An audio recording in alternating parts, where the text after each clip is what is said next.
정의당 애결특위위원 강은미입니다. 어제 윤석열 정부의 첫 추가경정 예산이 발표되었습니다. 코로나 완전 극복과 민생 안정을 내용으로 하는 새 정부 첫 추경은 59조 4천억 원으로 60조 원에 달합니다. 그러나 예산안 규모에도 불구하고 이번 추경에는 다음과 같은 문제가 있습니다.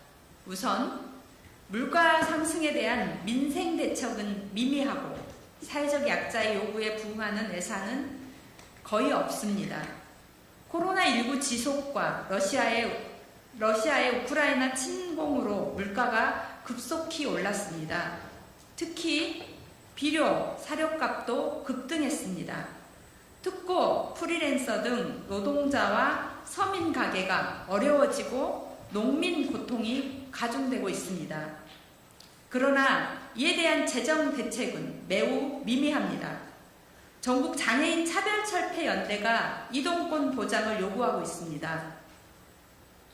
20년 전부터 시작된 이동권 보장의 요구는 인간이면 누구나 누려야 할 최소한의 기본권입니다.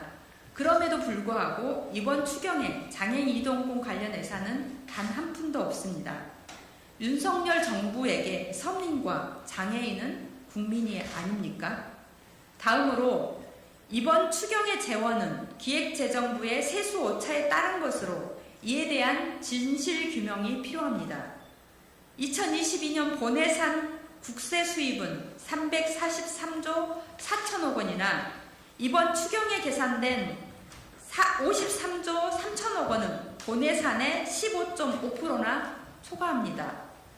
기재부는 작년 61조 4천억 원의 역대 최대 규모 세수 추계 오차를 내어 현재 감사원 감사를 받고 있습니다. 월 3월 1차 추경 편성 시 코로나19 지원금 요구에 대해 재정 적자를 운운하던 기재부가 윤석열 정부 출범 이후 초과 세수가 53조 3천억 원이나 된다고 추산했습니다. 의도적으로 과소 추계한 것인지 무능해서 세수 예측에 실패한 것인지 꼼꼼히 따져 물어야 할 사안입니다. 마지막으로 코로나19 손실보상 공약을 하겠습니다. 윤석열 대통령은 대선 공약에서 코로나19 피해 전액 보상을 위한 50조 지원을 약속했습니다.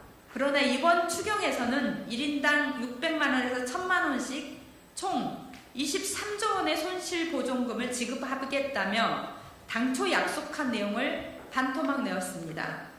소상공인들은 코로나19 방역에 의한 100% 손실보상을 주장했지만 이번 추경에서 기존 방역지원금 명칭을 손실보존금으로 변경했습니다.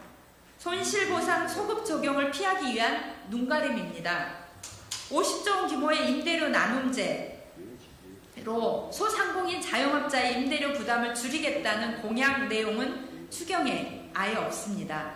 대신 신규대출과 대안대출만 지원하겠다고 합니다.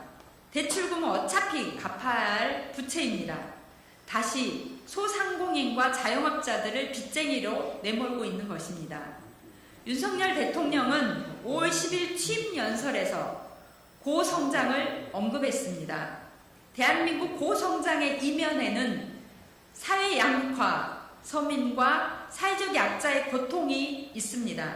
하지만 새 정부 첫 추경에서는 이들에 대한 실질적인 지원을 찾아보기가 어렵습니다. 이에 우리 정의당은 새 정부에 강력히 요구합니다. 비료값 등 물가 상승에 따른 민생 대책 예산을 추가하고 장애인 이동권 보장 예산을 반드시 편성해야 합니다. 중소상공인과 자영업자의 영업 손실 보전을 100% 해야 합니다. 정의당은 이번 추경 심의에 우리의 주장이 관철될 수 있도록 최선을 다하겠습니다. 이상입니다.